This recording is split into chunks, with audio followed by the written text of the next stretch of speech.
Hello and welcome back to my YouTube channel. My name is Noah, your favorite financial analyst, and I wanted to welcome all of you today to this week's installment of Monologue Monday here on my YouTube channel. Before I begin this week's episode, I wanted to kind of apologize for the way that I'm sounding. It was just last night when I started to feel a little bit under the weather, and then I woke up this morning, played tennis, and then this is kind of the result of where I'm at right now. So I know it doesn't sound as nice as hopefully it usually does, but I did want to continue to get an episode out to the individuals who really enjoy this series. So I hope you enjoy that. And if you are new to the series, I hope you're able to take something away and apply it somewhere in your life as well. So with that being said, let's get right into this week's episode of Monologue Monday. For this week's episode of Monologue Monday, I wanted to kind of talk about something that is very much a widespread issue here in the United States and by extension around the world, really, in many places. I think there's a fair argument that it's an issue in the majority of places around the world, and this is, of course, the question of why are people broke, quote unquote broke, or why are people paycheck to paycheck? Why are people in financially tough situations, on a day-to-day basis? And for this video, I do want to add that I'm really going to be focusing on life here in the United States. This is where I really have the most background. So although things might be similar in different countries, I'm really going to focus in on just the United States for this episode. I do want to also clarify that I'm in no means any kind of, economist or, anything like that. But I do have a decent amount of background as far as, what it's like to go through, the day-to-day routine of making money, spending money, trying to save money and invest money, as a citizen here in the United States. So I have a decent amount of background in that knowledge, and I've also helped a decent amount of people and heard their own stories of, what their struggles are, what they've done, and so on. So I think I have a decent standpoint to at least share my opinions on this matter. So this question of why are so many people in financially difficult times on a day-to-day basis, I think is relatively difficult. I think there's a lot of moving parts to this question, and the answer is in no means a simple one. I think there are a lot of things at play, but I think my opinions on this matter will at least apply to a great deal of individuals, meaning that it's not gonna necessarily end homelessness and all of that kind of stuff like that, but I think it can definitely help out a great deal of just average Americans get to a position where their finances aren't so much of a difficulty, but more of something that they just kind of accept and try to work towards being better at on a day-to-day basis. So the first reason that I believe this is a huge issue here in the United States is really a lack of education in regards to personal finance. And I know personal finance is a big umbrella term and so on. There's a lot of things that go into augmenting your financial standpoint. There's investing and career choice and all of these different things. But generally speaking rather, throughout high school and by extension throughout higher education, if that's a route that you take, I found that there's no required curriculum that touches on such a fundamental part of our life, of everybody's life. If if you're not in a position to think about finances, you don't have to budget, you don't have to, it's not something that's stressful to you. You're either, in the woods somewhere on your own where, you're living off of the land and you're not even part of society anymore. And that's great. That might be, I don't know how you'd be watching this video. Maybe you have Wi-Fi at least. So you're either in that boat or you're in a position where your family members or parents or whatever it may be, have already been in money, right, for their life. So since you're an extension of them, you are going to be in a affluent position as well. So, thinking about money like a normal individual have to is not something that's going to be on your plate. So, for the individuals that are, not in these two camps, I think my opinions might resonate with you a little bit here. So, as I said, there's just really not quite sufficient education in regards to, broadly put, how money works, how you're given money with your job. It's not always a lot. It's right, sometimes right in the middle. Sometimes it isn't a lot, and sometimes it is a lot. And relatively speaking, with the general populace. And there's really not much education in regards to what should be happening with that money that you're taking in. How taxes work, and obviously you don't need to be an expert by any means, but general knowledge in regards to how taxes are taken out and how you get them back, how you get them back later in life, and how it's not really all about saving, and how investing works on an annual basis, and where what are different investment options and stuff like that. You don't need to be any kind of an expert in the matter to just have a foundational understanding that will inevitably lead to a successful future. And you might not be Bill Gates with hundreds and hundreds of millions of dollars at your disposal, but you certainly will be in a pretty decent position to have a comfortable retirement, maybe even have a early retirement, which is something that I really like to encourage people to strive for, that I work with as clients.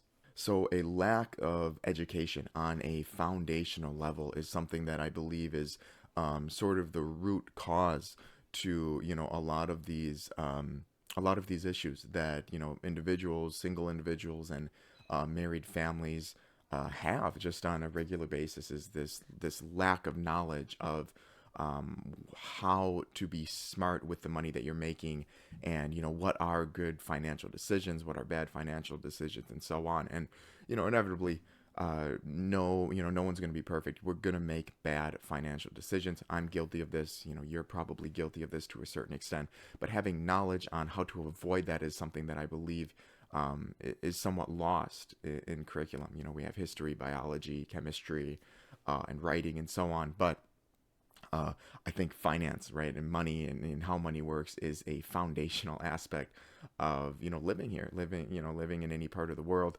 and knowledge on it, is only going to behoove any of the students that are willing to listen. Now, the second reason that I think there's so many people stuck in in kind of somewhat precarious financial situations is really a discipline to want to change. And I've talked about this, I believe, in one of my earlier Monologue Monday series, where I basically discussed why people don't want to put themselves in a better financial position. And I think it really holds true here too, where it's not fun to be kind of exposed to how money works on the grand scheme of things. How you're probably not as rich as you think you are. How, there's so many so much stimuli, social media, the internet, and just being around different people and stuff, where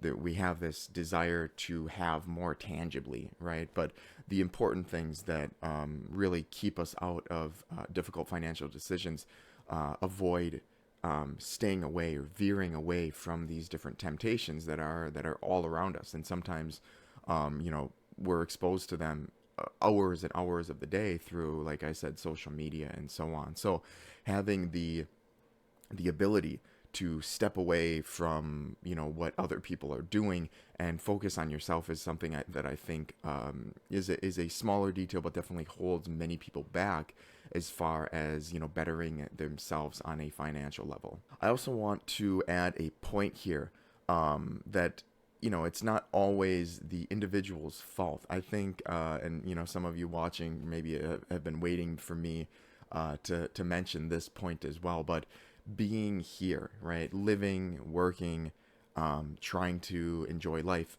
here in the United States just happens to be really fucking expensive. And I've gone over something similar to this in a previous video, where I mentioned, or I reviewed a previous client of mine's finances, that I had worked with them on, and the consensus was really that they weren't in the best financial position, right? They weren't going to the poorhouse necessarily, but all of their finances, all of their expenses were wrapped up within essential expenses, which with my service classify as living, your rent or your mortgage, your food, your medical expenses, your child, and your vehicle, and the expenses basically that help you contribute to this area, wherever you're living, help you live on a day-to-day basis. So a huge percentage of this individual's total expenses were wrapped up in just stuff that needed to be paid for. So this kind of brings up the point of, well, it's not always, like I said, in the individual's control. It's, these outside factors that can really hold people back as well. The cost of living being expensive, the cost of healthcare being very expensive as well, the cost of groceries, right, in times of supply scarcity and so on, which we experienced in 2020 and 2021 and so on, where there was so much news, going around that the cost of living was going up because of inflation. So this is another aspect that plays a part as well. Inflation is not something that myself or any of my neighbors or anything like that control, but it's a part of life here in the United States and other areas around the world as well. So this is another detail that is just out of our control, that can really set us up over the course of 10, 20, 30 years of living here. And as I said, there's nothing we can really do about the cost of being around, right? But I do want to add that this doesn't necessarily mean that every business out there is out to get you and keep you poor and so on. I think there's a decent amount of media that suggests that, and I don't think that's the whole story, because there is a opportunity for us as individuals and families and friends, as workers, really, to dictate our path with the amount of money that we're given. And I want to elaborate this on this just a bit. And what I basically mean by this is that hypothetically, let's say your salary is $50,000, right? And this is by no means anything incredible. It's kind of in the middle of the pack, maybe upper middle of the pack here in the United States. But as individuals, with this money that we are given, we are allowed to do as we please with it, right? So I think the decisions that we decide to make with this money, can really put us in better financial positions, right? We have, to a certain extent, the ability to choose where we want to live for the most part. Obviously, there's certain circumstances where people are very much stuck, and I'm going to kind of get into this a little bit later, but if you're a single individual or you have a significant other or something, there is flexibility to make educated decisions on the amount of money that you make on a year-to-year basis, or you and your spouse make, or you and your family make, whatever it is. So you have the opportunity to look for the best deals. You have the opportunity to find the best possible budget that works for you, and to stay within that budget. Unfortunately, that's not something that always takes place, and that's another reason why I personally believe people get stuck in pretty troubling financial situations, because they just don't have they don't have the ability to make the best educated decisions on what they should be doing with the amount of money that they're taking home. A good example is contributing to employer-based retirement accounts and health savings accounts, and retirement accounts outside of that as well. So this, like I said, this kind of goes full circle, where I made it clear that I believe the education on this matter has really failed a good bit of people, and I think it continues to fail young individuals as well. And there's the other aspect of not wanting to make any kind of changes because it's not something you want to think about. I think that's there as well. And there's also, the end result here where, despite the fact that, we could do relatively well as far as putting money away and saving with a $50,000 salary, we don't have we don't have the ability to, or we don't want to be a smart consumer and try to make the best decisions with that $50,000. So as I said in the beginning of the this episode here, I believe there's a lot of things at play when it comes down to the broader economy, and more specifically in this video, why people are struggling. But I believe there are a few ways that average normal Americans and normal citizens can put themselves in a better financial position. Let's say, as I said, education was missed out. It's never too late to try to get some sort of information through individuals like myself that will tell you, in detail what your financial picture is like, and then help brainstorm ways to keep you on a track, so then you can take your, this extra money that you'd have and, put that towards your saving, or put that towards your retirement, or whatever it may be. Large purchases is another good example. And I did mention this previously, but there is a certain amount of truth to life around us just being so expensive, and our income's not keeping up, right? And I do believe this is the case, in certain aspects, but it shouldn't hold us back from trying at least to make the most of the amount of money that we are given through our job, and hopefully continue to work our way up on an annual basis to increase this amount, to eventually put yourself in a very good financial position as an individual, or as a family, or as a couple, whatever it may be. And I did previously mention that I'd kind of get into this later in the video, but there are individuals who, despite having the knowledge of what it takes to get on a financial path, or stay on a financial path that is going to lead to success down the road, are not able to, just because of the way that their current life is set up, right? Take, for example, a married couple that has a kid, or two kids. They have a pet, they have car, they have loans, or whatever it may be, and the income, the amount of money that they are taking in, is just not enough to keep up with these expenses. They can't get ahead of them, so they need to basically just pay the minimum every single month to stay afloat. And this is something that is very common, I believe, here in the United States. So, as I said, there's no